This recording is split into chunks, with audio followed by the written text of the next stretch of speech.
দূর দূরান্ত থেকে এসেছেন এই মহিলা দলের আমার সালাম গ্রহণ করুন।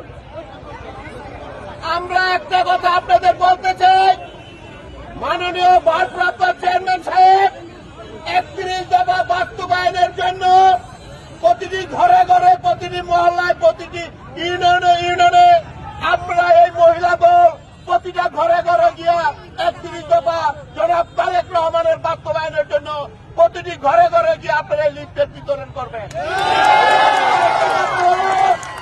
আপনারা জানেন আমাদের 3 বারের প্রধানমন্ত্রী বেগম খালেদা জিয়া, তার জন্য দোয়া করবেন। ভারপ্রাপ্ত চেয়ারম্যান সাহেব তার জন্য দোয়া করবেন। প্রতিটি ঘরে ঘরে লিফলেট দিবেন আর সবাই বলবেন এই লিফলেট পড়বেন, দেখবেন, জানবেন, জানার পরে তারা শেষে ভোট দিবেন।